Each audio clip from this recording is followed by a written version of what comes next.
en train d'organiser ça et le massacre de Polytechnique est arrivé le 6 décembre. Je pense pas être le seul à me rappeler exactement ce que je faisais oui, c'est cette sûr. journée-là précise. Je pense que tout le monde va s'en rappeler tout le temps. Oui, tout le monde qui était né à ce moment-là puis qui avait adulte, la là. capacité, c'est ça, à être adulte.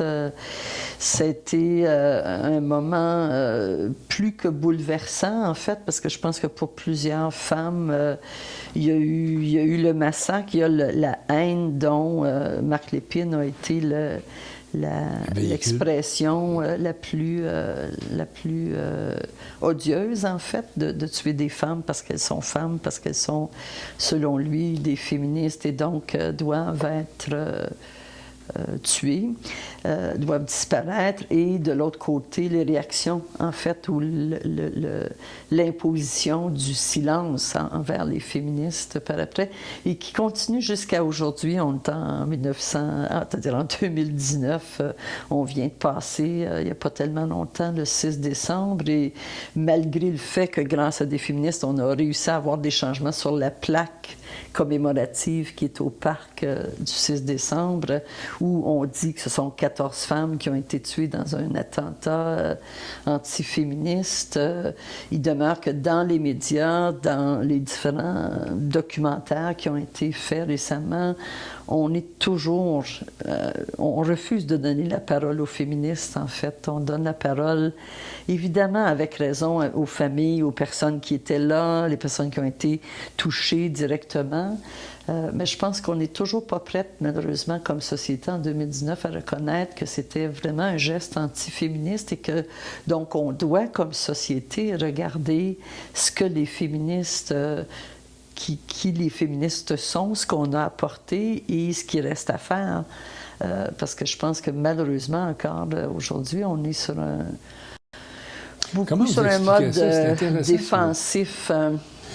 On reconnaît qu'un leader syndical, une leader syndicale, c'est quelqu'un qui va améliorer les conditions de vie d'un travailleur, d'une travailleuse. Mais une féministe qui va se battre pour améliorer la situation des femmes, vous dites que ce statut n'est pas clair. Comment vous expliquez ça? Probablement parce que l'oppression des femmes est vraiment au cœur des rapports sociaux qui existent, ce qui est peut-être pas tout à fait la même chose par rapport à la question des droits du travail ou du mouvement syndical en tant que tel. Je pense que plusieurs hommes, particulièrement, et certaines femmes, voient le féminisme comme étant un ennemi en soi, en fait. C'est négatif. Oui, c'est négatif plutôt que... Bon, je dis, certains hommes ont, je pense, très bien compris ce que ça voulait dire, le féminisme, et travaillent à défaire en eux-mêmes et avec leur entourage à la fois les privilèges et à la fois les façons d'être ou de faire que le patriarcat a su imposer, mais il y a quand même énormément de résistance. Et il y a la résistance aussi qui est, comment je dirais, qui est, j'imagine, un peu normale, parce que le parallèle qu'on peut faire, c'est en tant que personne blanche, si je me fais accuser de racisme, ou des fois je peux entendre des personnes critiquer tel geste comme étant raciste.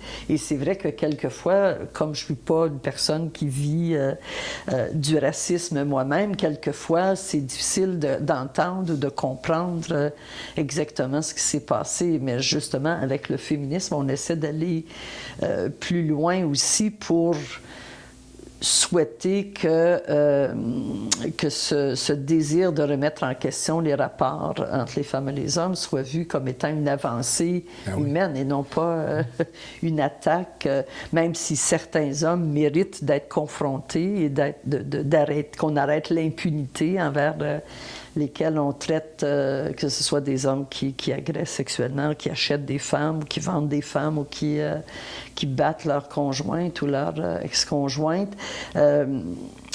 Il demeure que je pense qu'il y a encore plusieurs hommes qui, malheureusement, n'arrivent pas à accepter que le changement doit commencer avec eux.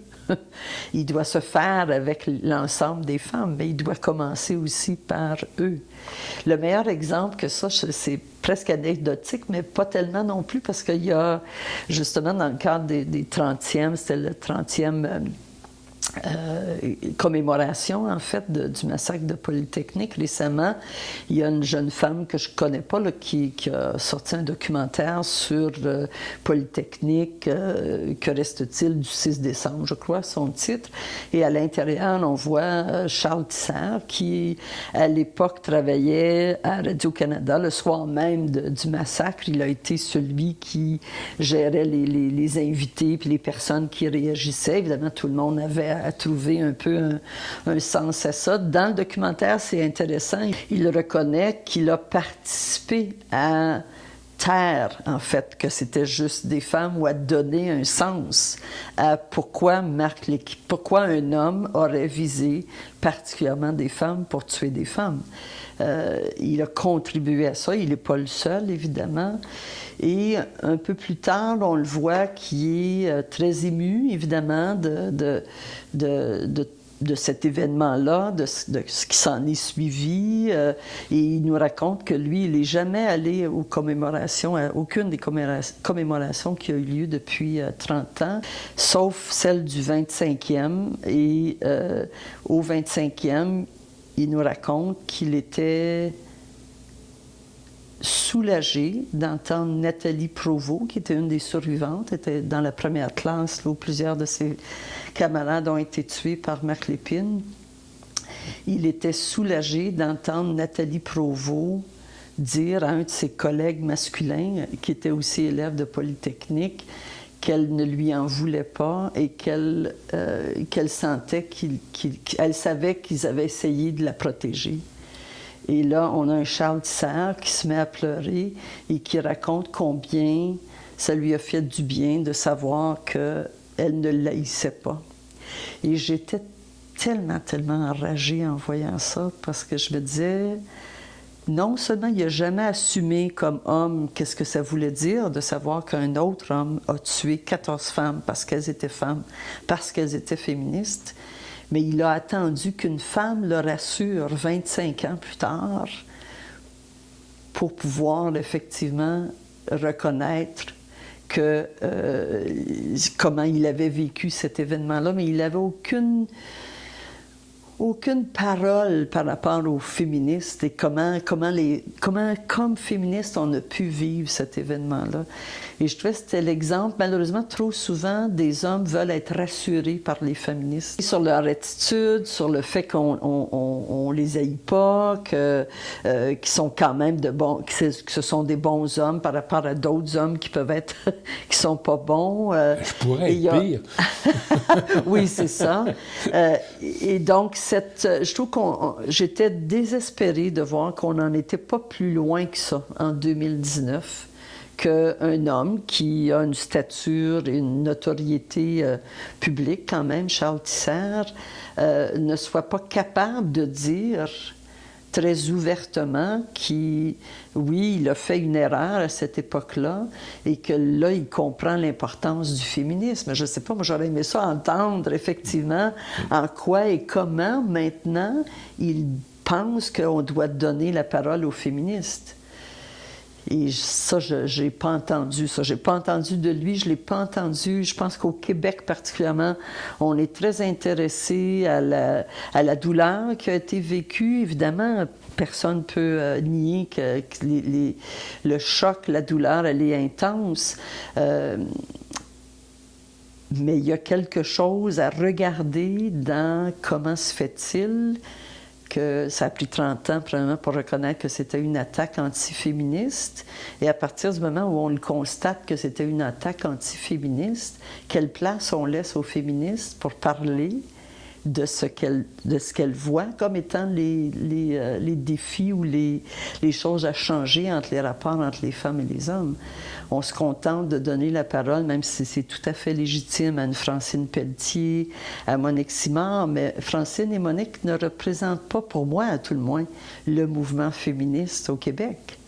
Et on entend peu ou presque pas les représentantes des femmes qui sont sur le terrain à travailler encore aujourd'hui contre la violence envers les femmes.